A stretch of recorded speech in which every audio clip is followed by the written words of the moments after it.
So my name is Andrew Kell. I'm Policy Director here with Renew Wisconsin. Renew Wisconsin is putting on this summit today, and Renewable Energy Advocate and Programs Manager and Education throughout the state of Wisconsin. Joining me today is Beata Wersba. She's our Government Affairs Director. And so this panel is designed to be talking about a year in review for policy and legislative items. And I'm going to just take a little bit of time to talk about a couple of policy items that I'd like to speak to. Beata's going to talk about some legislative items, and we're going to leave a lot of time for Q&A at the end. So welcome, everybody.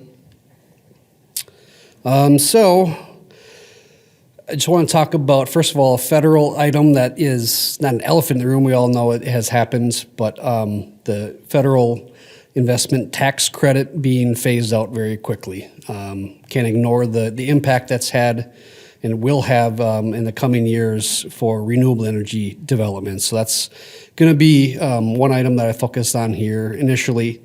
I have to admit I'm not a federal policy expert. Focus on the state of Wisconsin here, but know that over the decades that the ITC and the production tax credit, the PTC has been in existence, has helped support the advancement of renewable energy throughout the United States, including here in the state of Wisconsin. This past year, obviously, we saw with federal bill to quickly phase out the ITC, big impact to the renewable energy industry. And in general, with any type of policy, whenever you would like to make a change to that policy, the general idea or best practice is to have gradualism, to have something in which you're making a change that you would like to implement within a course of years. But the federal government took a very quick and abrupt turn to quickly phase out the ITC. And so that's something that, I'm more familiar here with the state of Wisconsin if there's going to be a change in policy. Previously, I worked at the Public Service Commission. You want to have a gradual change to signal that we're going to make a change in policy. We're going to have some sort of legacy or grandfather treatment, that sort of thing, or signal that we're going to slowly ramp off the ITC. But the federal government decided that they wanted to have a quick phase out. And so that's going to have a huge impact for the state of Wisconsin as far as renewable energy is concerned and all the economic development that comes for it, especially in rural communities in which there are renewable energy projects that are oftentimes built in.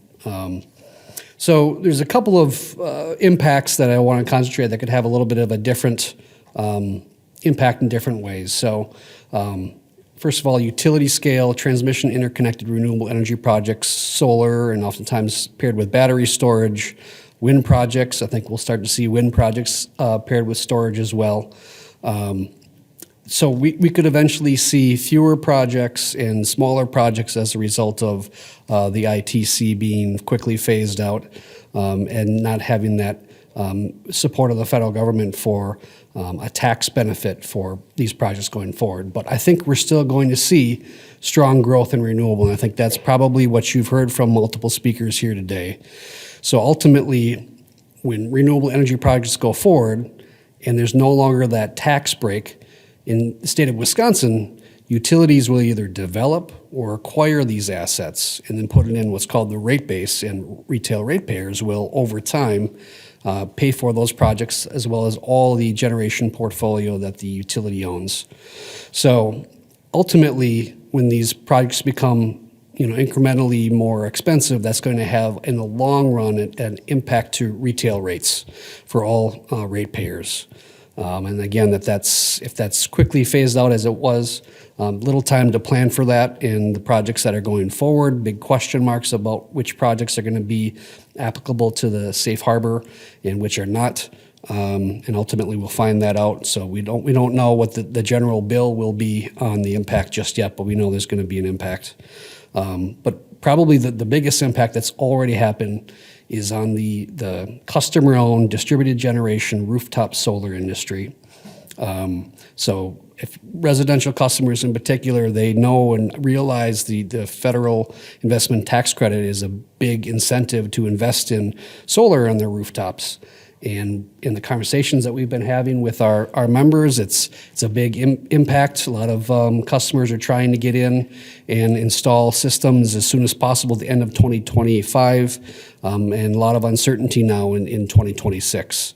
And a lot of the trade press and white papers and guidance that I've been reading is talking about, okay, in the residential market in particular, we're going to have to adapt. We're going to have to look at new financing options, such as third-party financing. So here in the state of Wisconsin, unfortunately, third-party financing is a gray area and something that the utilities prefer not to allow. And so it's not an option truly in the state of Wisconsin for the residential market to adopt third-party financing, and it's something in which we want to explore what is allowable, try to get banks to better understand rooftop solar and the mechanisms that are currently available. But because we don't have that option readily available here in the state of Wisconsin, I do think that the residential sector in particular is going to have the most large impact from the federal ITC being phased out so quickly. And the one other item that I wanted to talk about today is more of a positive item, and that's here on the state level. Some of you may or may not have been familiar with this. It's more of an obscure administrative code with regards to metering and electric service here in the state of Wisconsin. But it's Administrative Code 113, was recently revised in a rulemaking process through the Public Service Commission this past year. And to go back in the history of this, specifically in relation to metering, so retail meter for service for electric service that we all have. Back in the 1980s, in response to federal conservation measures, the Wisconsin Public Service Commission revised the administrative code to start to require for new multifamily, so apartments and condo and mobile parks and such, require that individual meters be established for each individual customer. And it was established in good practice at the time because we wanted to send price signals, right? So at that time, there was just gotten through oil embargoes and other crises that were happening, and we wanted to have confidence that people understood that their energy use impacted their bills and impacted the environment as well. So we wanted to have price signals being sent to customers. So that was the origin of that rule being revised in the 1980s. But that rule couldn't adapt to new technologies, particularly clean energy technologies. So the idea of having rooftop solar on apartment buildings on a massive scale rather than just R&D or just the trial and error type of thing really wasn't an option back in the 1980s, especially here in the state of Wisconsin. So in the last few decades, we've been looking at that rule. A lot of clean energy advocates have been looking at that rule and starting to see that rule that was revised for setting price signals for conservation, for clean energy, was now getting in the way of clean energy deployment. So that was an issue that was coming up again and again, and the rule pretty much said that there had to be a waiver request for an exemption to the rule, and that went before the Public Service Commission, and there was a lot of unclear criteria as to when that waiver would apply. I think the Public Service Commission, rightly so, realized that the rule itself needed to be changed. Rather than take these up in a waiver process, an individual basis for every single apartment building that wanted to do this across the state of Wisconsin, we needed to have a wholesale rule change. So there was a rulemaking process that took place over the course of a year for public comments to come in.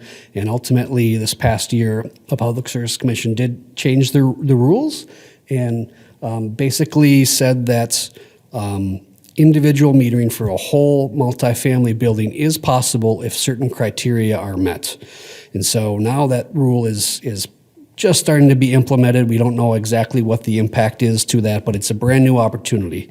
So that's one thing we know for sure with regards to new buildings being constructed where the building owner is interested in rooftop solar, heat pumps, energy efficiency, perhaps electric vehicle charging stations for the benefit of their tenants is an investment opportunity and something that affordable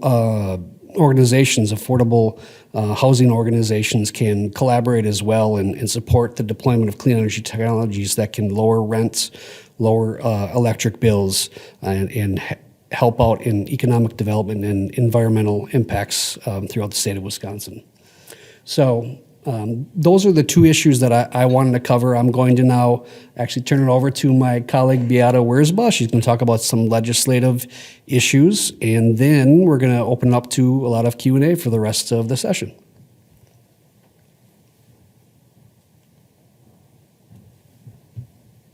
Thanks, Beata. Good afternoon, everyone. Thank you all for coming. Definitely a full house. If we had more chairs, we probably would fill them too. I'm glad to see you here. So as Andrew said, my name is Beata Wiersba. I am the lobbyist for Renew. And like every other organization, we plan what we want to achieve in the legislative session. It doesn't always go as planned, but we do what we can. And in my opinion, if you wait for the perfect time and the perfect opportunity, you're just waiting. So rather than waiting for that opportunity, we try to make do with what we have and make the best of it and make the laws work with us as best as we can. So with that, we all know that renewable energy has not had the greatest success in the past few years because of legislative changes and political things happening. But there are good things still happening. So even though on the surface you may hear things that are negative, we that actually work in the industry, like many of you, we try to keep positive. So the 2-year legislative session in Wisconsin is about to end. We have about a month left. A lot of things that happened, could happen, already did. But again, not everything is finished. So sometimes legislators like to wait till the 11th hour and do everything all at once. We're hoping that that's the case because we have a lot of things still kind of in the works. But let me start with what we've done, what has been done. So I'm going to move on to, actually, I was there. We're going to start with electric vehicles. So last session, there was a bill passed that had to do with allowing private companies to allow and install electric vehicle charging stations and actually charge by the kilowatt hour, which is normally reserved to public utilities. That bill passed, but because it was a complicated bill, this session, there was actually a correction bill that was generated to fix what was not quite clear in the other bill. And that included that residential chargers are not paying a tax, and then some other items that were in the bill that were found to be problematic. Now this Senate Bill 96 did pass this session, and it was unanimous and bipartisan. So it is possible to achieve some things in that matter. I bring that up because it is a win. We got one. So then on the other, there was some changes to the building code, and overall it didn't really impact the renewable energy, so I'm going to skip that in for the interest of time. And then there was also an interest in a year-round electricity savings so that people didn't have to pay a tax on electricity. In Wisconsin, we don't pay in the winter months because the idea was that, in the winter, people need to heat their homes. And anyway, there was a proposal to make it year-round. That has not moved yet, so it's not a win yet, so I'm not going to spend a lot of time on it because it's not quite there yet. The next big one that's in the category, what's still in play, and I'm a little biased because I've been spending a lot of time on this. I do hope that it will pass this session. I'm convinced it will. I may be overly optimistic, but hey, I got the right to do that. So community solar has been brought to Wisconsin during several sessions now, and it didn't quite advance far enough. This time, we have a new set of bills, so they're companion bills. It is an effort to change the state law to allow development of community solar projects by private developers, private entities, where customers of an investor-owned utility can sign up to participate using the generation from those solar panels and getting that as a credit on their electric bill. So it does require working with the utilities, because utilities have to actually give you that credit. And in their mind, utilities obviously, are there to sell electricity, make money. It will reduce the amount of money that they will collect because of the credit given. Because it's changing the law so that these private entities will be doing this, you're not necessarily becoming a customer of this community solar and not a customer of the utility. You still pay your electric bill and things like that. There is that issue for utilities of allowing this third party to generate electricity and not them. So the bill was changed considerably this session to try to accommodate some of those concerns that utilities were raising, make it sort of as easy as possible for them to get behind it. The changes that were made include putting a sunset on how long the program will last. It's about 10 years, okay? So most laws are forever until changed, but this is 10 years.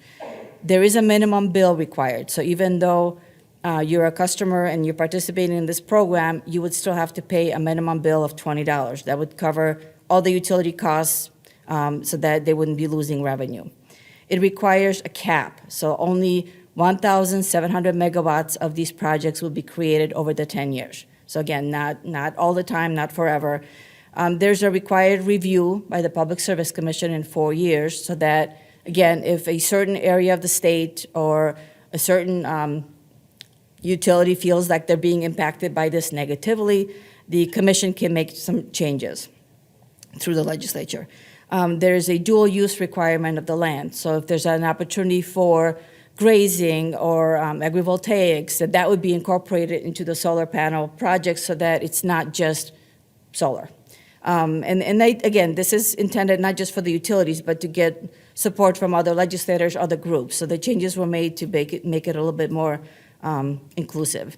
There is a requirement for decommissioning. Many people are concerned that once you put solar panels on, then the land goes to waste, and then what happens after? Well, many farmers that we talk to want this because it allows them to use non-productive land for a project. And then in 20 years, when the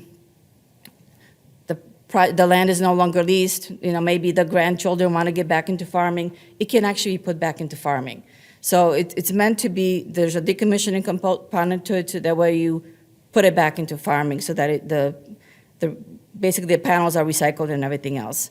There's also an expectation there that the developers would pay for any upgrades, any infrastructure upgrades, substations, wherever that may need it for the project, that they actually do that and pay for it. So for the utility customers and utilities in general, that is a plus because they're not paying for it and they can definitely use it. So those were the changes that were kind of, again, incorporated to make it a little bit better for the audience that we have, which is the current legislature. There are parameters within the bill that also limit the projects. They have to be under 5 megawatts. They can have at least 4 subscribers. Each subscriber cannot use more than 40% of the generation. So let's say Walmart, who's a supporter of the bill, wants to put solar panels on the roof of a store. They could technically put their own panels on, use all the energy for the Walmart store, and be fine with it. They're trying to be participant in this bill, in this process, because Walmart can be a participant, it can be a host, but they can also have other participants within the area, like a local school or a church or small businesses. They can get that electricity discount as well because they're participating in the program. But the limitation would be then Walmart could not take more than 40% of that credit.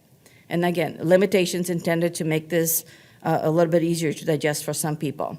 And then the most important part in this bill that some people do have issues with, but the current legislators that are behind it want it, is a local control component. It requires a 2/3 vote by a local government entity who has the authority to make those decisions. For some people, again, it's a big ask because if the local area doesn't want the project, it's not going to get built. So for many Republican legislators who are on the bill, it's very important to have that. Now, I want to emphasize that the developers who are working on these projects are taking the most of the risk. So they are expected to get the permits and all the local approvals. They're expected to build the projects. and maintain them, and they also are responsible for all the subscriptions, and when people move away, they have to refill them. I mean, it's a lot of things. It's their cost. But because of the way they do their economics, and they're smaller and they know what they're doing, they can actually make it economical, then they make money on it as well. So in 23 other states have these programs. So the main question I get asked is, what are the prospects of getting this passed? And as I said, I'm biased, right? You already heard that. I do think that the two companion bills that we have, even though they're currently authored by two Republicans, key Republicans who are in leadership, Representative Scott Krug of Wisconsin Rapids and Pat Teston out of Stevens Point, and about a dozen other Republican legislators. They do have a strong support within a coalition that is working on this bill. That coalition includes many in this room, in this conference, developers, installers, people who work in the solar industry, but also associated builders and contractors, retailers like Walmart, Renew, Elevate, 350 Wisconsin, Farmers Union, Farmers Bureau, and Wisconsin Law and Liberty. So even though this impacts a lot of agricultural land technically, there is support among the farmers who actually want this. So then the question is, well, who's opposed? Well, Wisconsin Utilities and many labor unions actually as well, and all the associated groups with and including the municipal and the co-op association, even though they're technically not impacted by the bill, because this implies to investor-owned utilities. I think in unity with the utilities, they are also opposed. From the supporter side, which is us, we feel that the bill is making progress. In December, we had a hearing in the State Senate, a Committee on Transportation and Local Government. In January, just not too long ago, we had a hearing in the State Assembly Agriculture Committee. Currently, we're waiting for the committee members, there's about 20 altogether between the two committees, to make a decision to have a vote. So the job of the coalition and people like me is to convince these 20 legislators, at least the majority of them, to vote, be supportive and vote for the bill. Once it clears this hurdle of the committee, then it would go before the full Senate and the full Assembly. I am optimistic that it will pass, and I actually have been talking to the governor's office, trying to make sure that when it gets on his desk, that he will sign it as well. And of course, with every legislation, it's you don't know. You just have to work as hard as you can and hope to make it as good of a bill as you can and convince those legislators to support it based on the causes. So that's the community solar bill. There are other bills that we've been working on. One includes a bill that actually had to do with data centers. And again, as a renewable energy advocate, I know very little about data centers, but there was a bill introduced in the State Assembly that had to do with creating the parameters for data centers so that the people ratepayers, will not carrying all the burden. And part of that was limiting the projects that would energize the center, so renewable energy, that it would be built on site only. In theory, and what the intent is that if it's on site, it's only serving the data center. It was a good thing. The legislators who did this actually thought it was a good thing.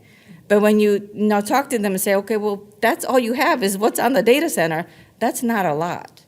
And if you want to use more renewable energy and be a little bit more thoughtful in that process, you need more land, more space, more projects. And this bill, in fact, would limit that. So we oppose this specific provision. There were a lot of bills introduced that had to do with nuclear power. The state has a flavor to entice nuclear power development back in the state. And part of the reason actually is data centers, because one small modular reactor could help power the data center, and it'll be an easy fix. So I've been watching the nuclear power bills, because one of the elements actually in one of the bills was that it changed the state priority law. So Wisconsin has a state energy priority law that was developed about 25 years ago that encouraged the development of renewable energy, limited the use of fossil fuel. Well, under this bill, nuclear power would be above renewables. So that would be the first consideration when you're thinking of new power plants. You would consider nuclear first, then renewable energy, and then the others. Of course, that's a problem for an organization that deals with renewable energy, right? But there was a substitute amendment adopted because ultimately, again, the legislators who were pushing for this did not intend that to be the case. They just wanted to make sure that nuclear was included in that priority law. So they made the change and they rearranged that so that nuclear is included, but it's not above renewables. So we're okay with that. So it was a little win. There were many other bills. Obviously, with legislators, there's a lot of bills that deal with carbon reduction, and there were several Democratic proposals that dealt with climate change and carbon neutral kind of stuff. They labeled it Forward on Climate. Those bills are good bills. They're informative and worthwhile to pursue, but in this legislative environment, they are not moving, and they're probably not likely to move. So we kind of have to shelve them for the next session. But looking ahead, we do have some items of interest that we've been working on. So they're not necessarily introduced bills yet, one is, but it's something that we're building now with different groups so that when the time comes, we can introduce them. One of them is the net metering legislation. So net metering in Wisconsin, the policies vary by utility, and it adds a lot of complexity for any kind of development. And what the bill does, or what the intent is that those people who put solar panels on the roof with this billing policy would actually be compensated for having solar power. And it allows those customers to generate their own electricity and have a little bit more money to be able to pay for that investment. Many states across the country have gotten rid of net metering altogether, and others have severely limited. And knowing that, by putting it in the state statute, we're making it uniform across the state, more or less, for the minimums, and also making it be part of the law so that it's easier, again, for renewable energy development. So the proposal that's being considered would allow systems of 30 kilowatt for residential and 500 for commercial be net metered at retail, so it's kilowatt for kilowatt. It would have access to requiring an agreement with the utility. So once the agreement is made, it would guarantee interconnection, which is a big problem for many systems, that you can put it on, but then you wait for the utility to do something and actually do the interconnection. It would guarantee it, and then it would allow those credits. So as your solar panels generate electricity each month, you may not be able to use all of that in the same day or same month. You would be able to roll them over. So if it's a day in July and you have a lot of it, but you're not using it, you could roll over to the next day when it's cloudy out and use the electricity then. And then in March of a year, that's where you would have the true up. You would actually potentially have a credit from the utility. And the industry likes this idea because it gives them, again, the standardization so that as utilities go to having more hour-by-hour net metering or even monthly, this is annual. This makes it really good because when the months are good and you're getting a lot of solar, you can use them in the months that they don't have a lot of it. There's one provision in the bill that's a little bit unique, and that is that if the solar systems are receiving net metering exceed 10% in any utility service area, that the compensation will be reduced a little bit to like 90% instead of the full 100. Some people think that that's excessive. Why go there? Why limited? Well, currently Wisconsin is about 1% of rooftop solar installed. So to get to 10%, it's quite a number of years. It would give the industry a little bit more stability and something to work with short term. So that is a bill that we're pursuing, again, with the session being close to the end, not likely to move very far other than the introduction. So we're kind of keeping it in line for next session. The two other items are integrated resource planning, and that is where instead of the Public Service Commission deciding power plants and energy generation utility by utility, project by project, it would actually be more statewide. It would be an outlook looking at, okay, how much generation we have in a state, how much is needed, what's the outlook, where's the industry coming in, or where would the need be? And then looking at it more wholesomely, like a big picture rather than individual ones, and that would help make those decisions a little bit more transparent and allow groups like Renew and others to actually be part of the process a little bit more. it would make state energy policy a little bit more comprehensive. And then the last item is the clean electricity. That's kind of my term. It's actually a package of proposals that several legislators are working on that would reduce carbon emissions, that would work with different parts of the economy, like transportation sector, energy sector, commercial buildings, and try to reduce that carbon within that. And it's aggressive proposals. It's not something that's easy to do, but it's something that would have the greatest impact. So for those who are concerned about the environment, this is the way to do it. So there's definitely plenty of things to keep us busy. This is kind of my presentation, and I'm happy to take questions, and I'll move over next to Andrew and take them. So thank you for allowing us to present.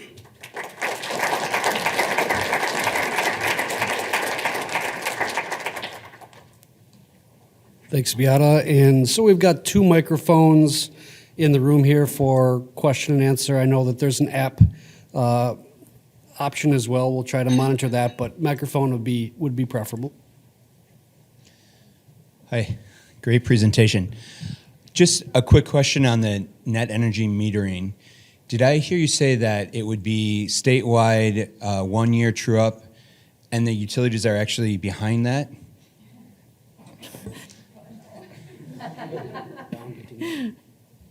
Like, oh, right. No, utilities are not behind it, but, sorry, it's a very honest question, thank you, but I wasn't expecting that. No, utilities in other states have actually fought net metering, and part of it is, again, they're in this to provide electricity, but they need to make money. There is investors, and they're looking at ways to build their own power plants, their own ways of generating that, because that's how the rates are, made. So having net metering and paying out to someone because they put solar panels on their roof is, it's a no-go.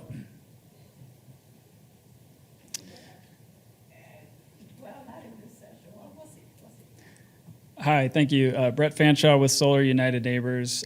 Question about the community solar policy. Does the bill look at how the subscriber credit it gets calculated? Is that something that the PSC would do? Just in my experience in other states, that's pretty key to the economics of the whole So in this setup. case, because there's experience with other states, what's been decided is that rather than trying to figure out the rate, and there's different classes of customers, you got the commercial ones, you got industrial, rather than trying to figure all that out, the bill is complex enough, it's actually kilowatt for kilowatt. So no matter what rate class you're in, you would be credited that rate. Wow, Does that make sense? And then just follow up, politically maybe not feasible, but has it been considered how to encourage income qualified participants to subscribe? Again, in this legislative session, a no-go. Yeah. However, developers who are working on the projects could do that on their own. It doesn't have to be stated in the law. And like I said earlier, there is like we did with the electric vehicle charging bill, there is an opportunity next session to make a tweak to something that's on the books, right? Rather than trying to fix that right now when we're having a hard time as it is. Totally makes sense. Thank you. On the community solar bill, the dual use requirement, is there a percentage of area that needs to be dual use? Is it 100%, 10%? What are the parameters of that being discussed? It's actually not limited, so there's not a specified area. It's more like, okay, if you're putting solar panels on a roof of a Walmart, you cannot do grazing. Physically not possible, right? I mean, yeah, I guess there's parts in Wisconsin that do have goats on the roof, but it would be primarily that if it's possible, if you have an area where that is doable, that you try, and that makes it more of an incentive then, right? Hi, this is both a question and a statement. I'm Scott Neeson with the Wisconsin Geothermal Association, and specifically on this community opportunity, I want the world here to know that we have homes, 9,500 homes on one geothermal district in New York, 7,500 homes on one district in Texas, 5,500 homes on one district in Atlanta. So community solar would be a big win for all of us. But I'd like you to include geothermal in that too, by the way, if you could, please. By the way, and this Okay, has been an Scott, ongoing one thing at a conversation. time, all right? Well, let me also offer one other clarification to the federal rules, okay? Yes, in fact, we lost the residential. However, the commercial, Section 48, is ongoing in geothermal, which means churches, anybody running a business, it's ongoing, and it's 30%, possibly even more, okay? Also, if we don't know, as a group here from Wisconsin, EPIC is the largest geothermal installation in the world. We've been working on that over 20 years. So now, again, full disclosure, while I work with the Wisconsin Geothermal Association, I'm also a manufacturer of geothermal equipment. Okay, that's where I come from. But the point here is community would be a big win for all of us, all right? The other thing to know as we go forward here is that this issue of third-party billing and third-party ownership in Wisconsin is completely blocked. It is completely a go situation in Minnesota, Illinois, Michigan, and we are blocked here in Wisconsin. We'd really like to see that change. The bottom line, though, is, and Beata, you're speaking at our conference next week, the Wisconsin Geothermal Association is grouping, getting together as a team, I guess I should say, at the Local 75. You'll see it on our website. Love to have you guys there. But the point is, geothermal energy is renewable energy according to 49 states in the nation, not Wisconsin. Yet.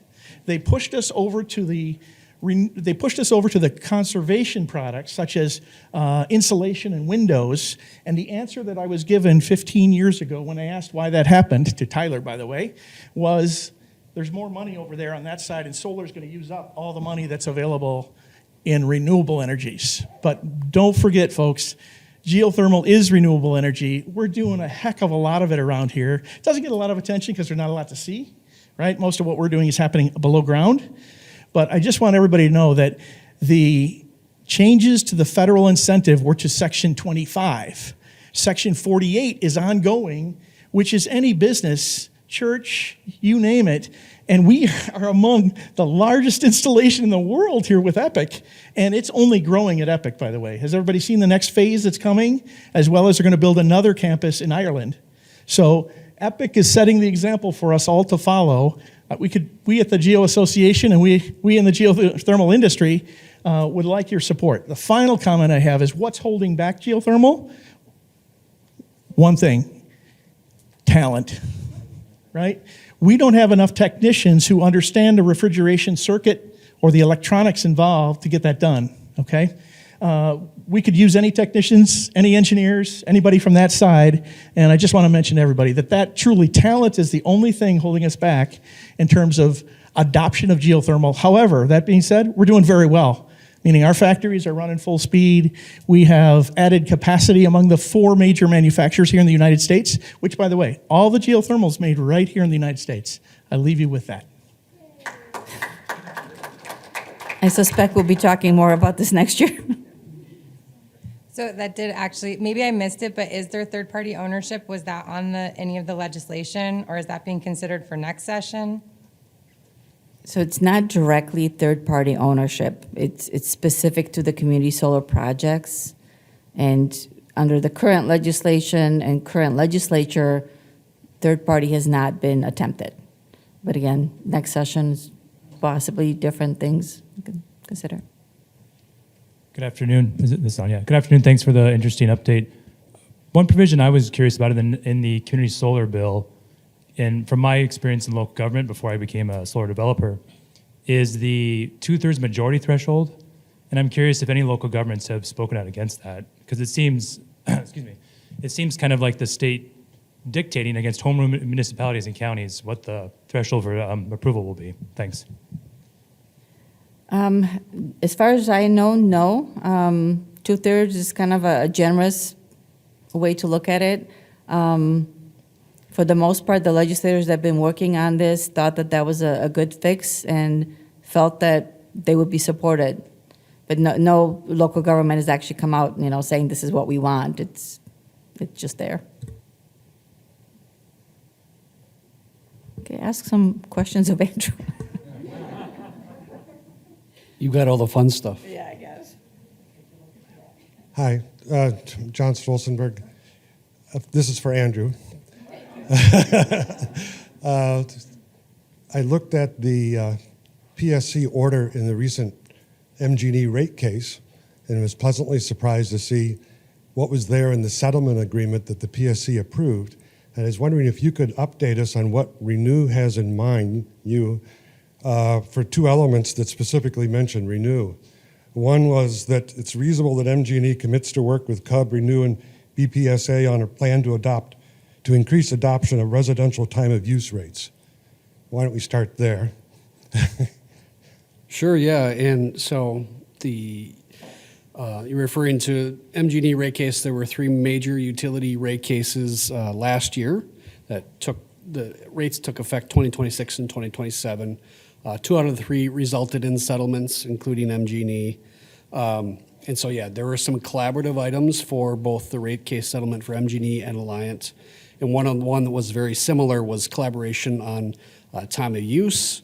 Also, Alliant had a new behavioral demand response program as well, so there's going to be a collaborative opportunity there as well.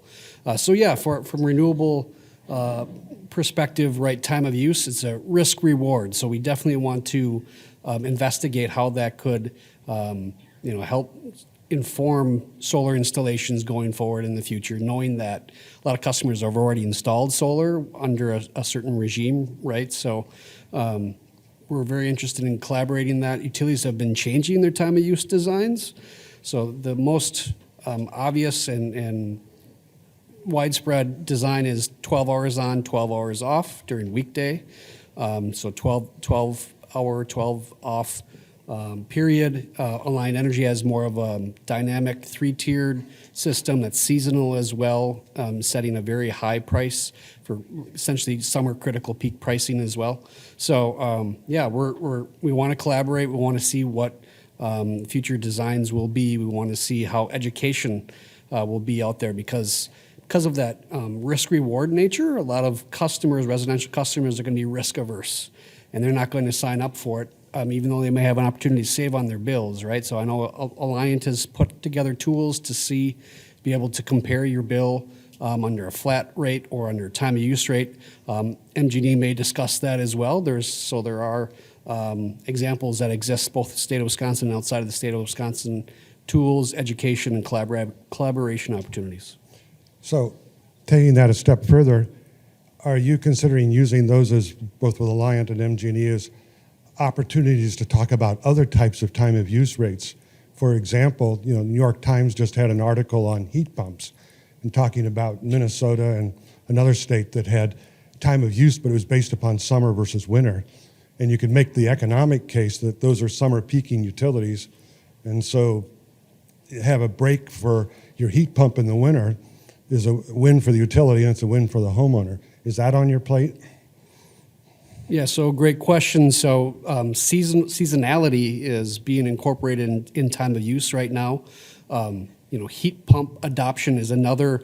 You've got electric vehicles and solar, heat pump adoption, all sending price signals, right? And do we send them the signals to use in the middle of the night? Do we try to predict how the peak may change in certain seasons? So that's part of the dynamic is customer adoption of technologies going forward and how time of use rates adapt to that. And the other key factor is customers make an investment. Will things shift underneath their feet when they've already made a long-term fixed investment into their home or business? We want to prevent against that as well. Good. That's good to hear. Should I do my other question now, or do you want to take other people? Also in the MG&E rate case, and I'm not sure if it was in Alliant, there was a commitment that MG&E would talk to you about their distributed energy resource management system and biogas. What do you have in mind there? Give us an update on that. Yeah, sure. And my colleague Ben Belke put together excellent testimony on that, and MG&E was very open to collaborating with us. The biogas is an injection pilot, so I think We Energies has already had a similar pilot that they've started to implement now too, so we have something to start to learn from. But if there are, especially like farmers in the area or landfill operators that want to be able to clean up and inject their biogas into the pipeline, if MG&E owns that distribution pipeline and their gas operations, they'd have a program with criteria and contract structures to be able to inject that gas into their pipelines. And for the DERMS program, that's something we're very interested in, and a future grid, how it evolves with technologies, being able to send signals, being able to have controls in place when customers agree to have their solar and battery and electric vehicles either price signals sent to them or automatically controlled by price signals in coordination with the utility or third parties eventually. Very open to those discussions, and the utility is open to collaborating with us on those as well. Okay, thank you.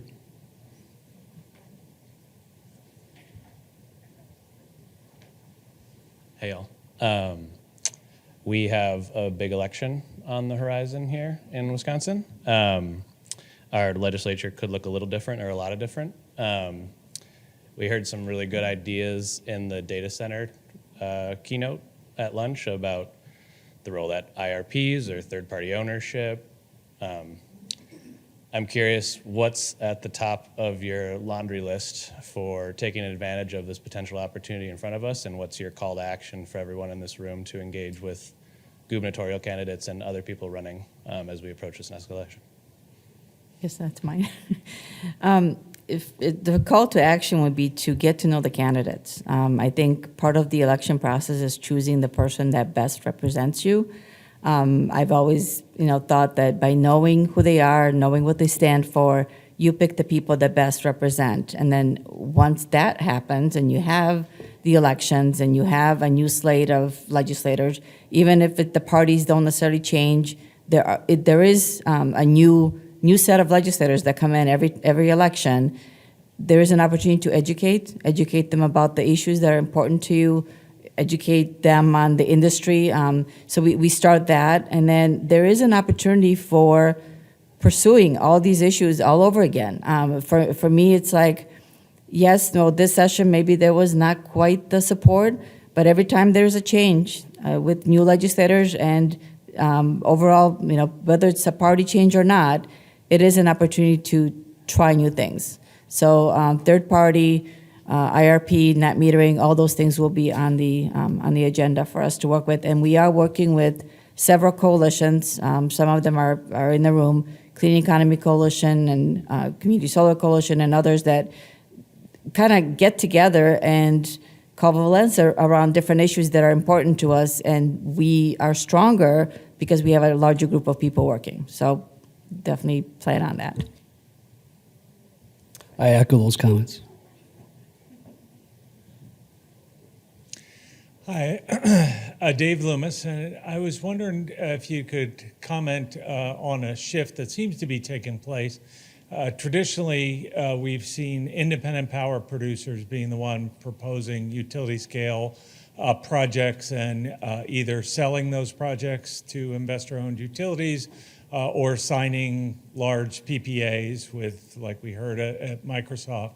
But it seems that the utilities themselves are looking at doing that development process, which can be kind of a high-risk, high-reward kind of venture. And I was wondering if you could comment on whether you see this as being a good or bad development for the future of renewables. Yeah, thank you, Dave. Really good question. The first thing that comes to my mind is being part of the community, really, really important. So one of the positive things, utilities are already in communities, so being part of the development experience could be definitely a positive thing. The risk, I think that you maybe implied a little bit too, they're be making that investment on the forefront. If it doesn't come to fruition, ratepayers might be on the hook for that, depending on how the commission rules, if a question is popped up there. And developers that have the experience, I think, are always going to be part of the process one way or the other, whether it be consulting with utilities, helping contract with the utilities, or developing the project from start to finish and just, if it's an acquisition situation, handing over the keys, so to speak, when it's in service. And then oftentimes utilities will have developers operating renewable energy projects even after the utilities acquired the project. So I don't have the perfect forecast as far as like what would happen if all the utilities started to develop all the projects going forward. I think that would, shift some risk for sure and come with some opportunities. It's in general good to have diversity of investments and diversity of actors that are out there making investments and that are supporting renewable energy development. So that's my general, what I would lean to is diversification, making sure that there are capital investment opportunities for everybody.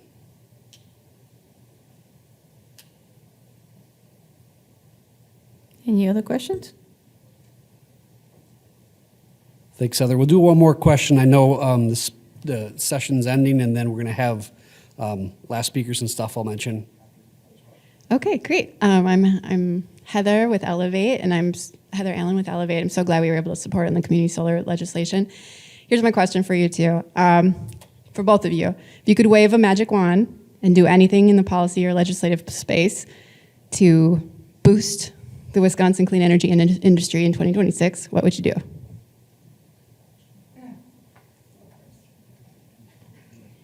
Does it have to be just one thing? I mean, for me, passing the community solar bill would be it. But that's not the entire 2026, so maybe a little bit something else after. Yeah.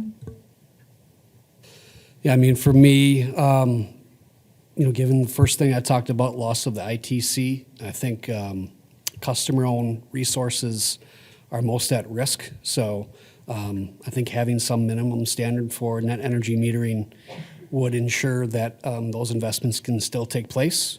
And we can have conversations with utilities about future structures and how time of use and things like that get interwoven and other technologies for sure. But having that minimum standard in place to have that guarantee for the residential sector to have an opportunity to participate in the clean energy future is really important.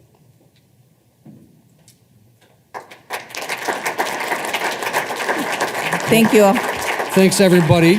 So at 3 p.m., the last keynote speaker will be speaking in the ballroom, and we'll have last thoughts and final words from there as well. And then please join us for the happy hour starting at 4 p.m. right after that. Thanks, everybody.